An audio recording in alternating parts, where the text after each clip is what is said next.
ป่าลูเนาะตอนแรงๆหลังจากเลิกงานประมาณวันจะทุ่มมาแว่นไปจะทุ่ม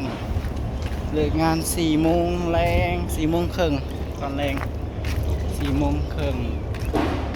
ตลกของนะครับเดี๋ยวจะได้บ่บ่าย4 โมงครึ่งแล้วก็เขาไปอีกเทื่อแล้วก็6 โมงเขาไปสมโมอีก6 โมงแล้วบ่ได้รับมา2 คืนแล้วเสร็จงาน2 วันแล้ว2 มื้อแล้ว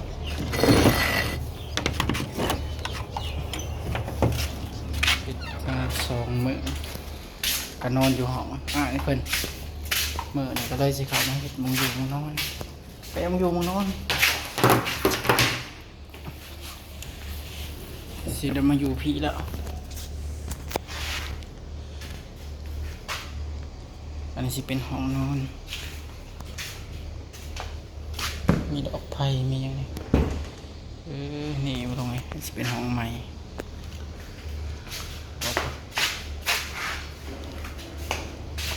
ตะกี้นอนอยู่น้ำเอื้อยเพิ่นน้ำอ้ายเพิ่น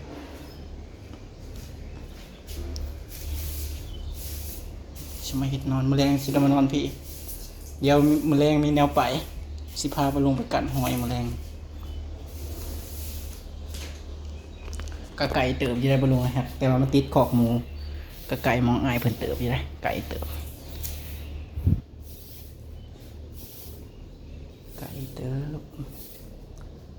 ตอนเช้าเนี่ยสิบ่ได้กินข้าวตอนเช้าน้องมอสิกินแต่นมปองหนึ่งว่ามีเงินพอมั้ยกินตอนเช้าน้องมอกินนมเด็กแต่ซอยปองหนึ่งแล้วก็เขาเฮ็ดงานตอนเที่ยงก็มากินข้าวน้ำเอื้อยเพิ่นน้ำพีน้ำอ้ายมื้อนี้แกงน้ำใหม่คันสิได้โคมาแรงลงเลยสิพาไปลงไปเงียงหอยตับมือ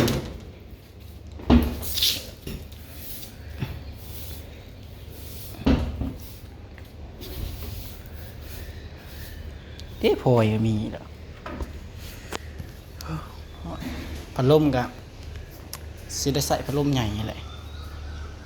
เพราะว่าผมพัดลมบ่มีตะกี้ว่าสมนอนวานอย่างไรพี่มันให้นอนเพิ่นก่อนตกอันนี้หมองคนงานเก่าเขาเจ้าถ้าเขาออกไปโอ้ที่นอนมันนี่สะอาดไปถือมาเป็นไง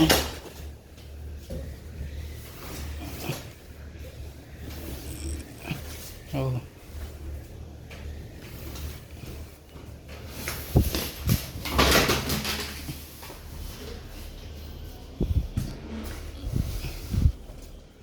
นอนได้ดอก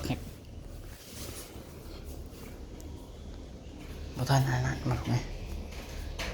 บ่ทันยังวะมุกซื้อแล้วมุกนะแต่ว่ากระสักพระห่มก็น่าสิไปเอาอยู่น้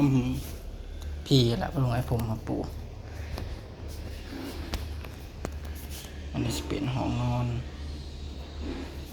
มีดอกพื้นดอกไผ่เดี๋ยวปักไผ่ไม่เสร็จไปนั่งมองนี่ก็โอเคอยู่เลยเย็นมองเลยเปิดพัดลมใหญ่ใส่แต่พัดลมใหญ่นี่เจ้าเขาไปไหนเนี่ยบ่ปักไผ่กระสัน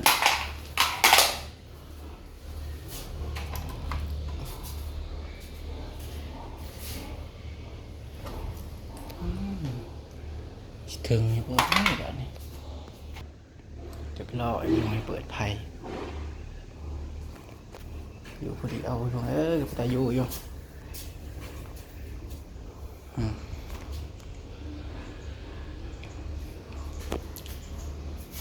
พอห่มเนี่ยนี่พอห่มเพื่อนเอาไว้ให้เพื่อนหนึ่งป้าไว้ให้กระใหญ่กว้างโอเคอยู่ไปตรงไหนเขามาปัดพัดลมใหญ่เนาะเขาได้อยู่มั้งเนาะหรือว่าเราบริหลอกห้องไว้เราปิ่นพัดลมใหญ่ใช่เลยบ่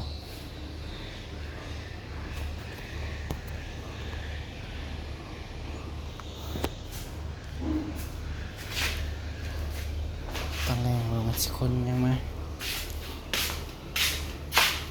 ทางนอก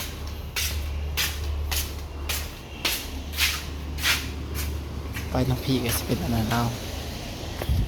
ทั้งขานะก็โอ้สบายเย็นไม่รู้ไหมทงไฮทงหน้า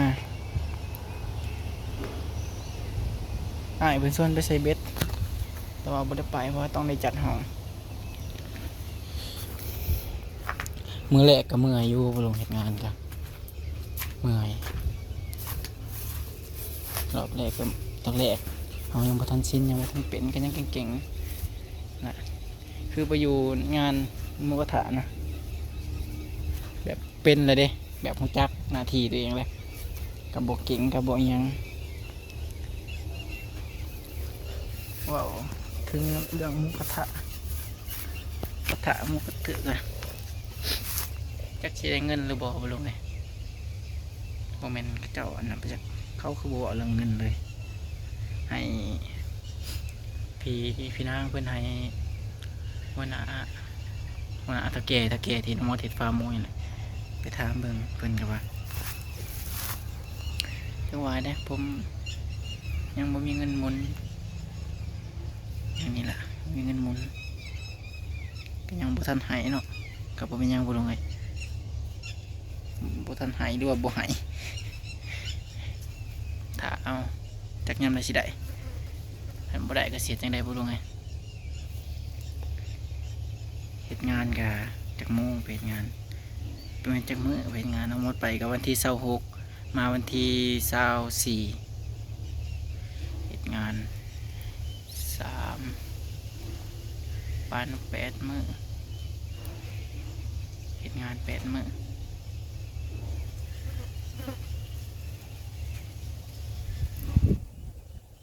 วันละ300เฮ็ดงาน8 มื้อแต่ก็ยังบ่แต่มันบ่ได้แต่ก็ยังบ่จุบคานซื้อแบบซื้อกับข้าวกับน้ำกินแต่ละมื้อเลยบ่ได้ยังคันบ่ได้เงินก็แสดงว่าเฮ็ดซื่อๆรอเบิ่งน้ำกันเนาะลงเนาะติดตามไป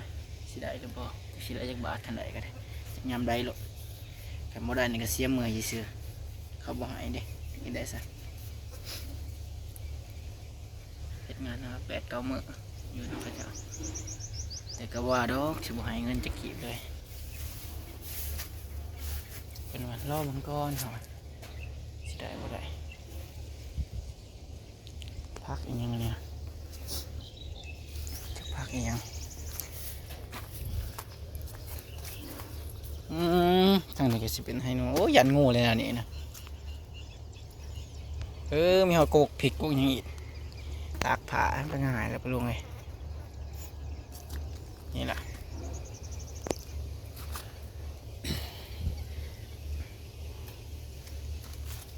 ถ่ายคลิปกันจะได้ถ่ายให้ลุงเบิ่ง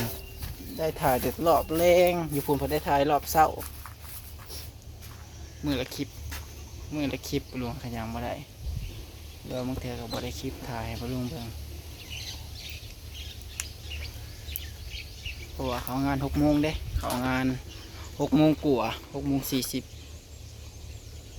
เขางาน6:40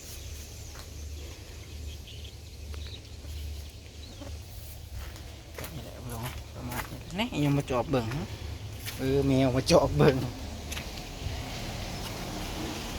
อันที่ได้หรือบ่ได้นะบ่ฮู้เรื่องเงินเดี๋ยวจะไปค้นมายังมาอีกกันลงก็พอห่มพอเอาหนักมากินข้าวเห็ดกินก็จะไปกินอยู่พุ่นกินน้ำอายเพิ่นอันงบมื้อละ100ค่ากินค่าอยู่ค่ากินได้เพราะว่าน้องมอสบ่ได้มีข้าวเพิ่นให้ค่าข้าวนะคู่ละ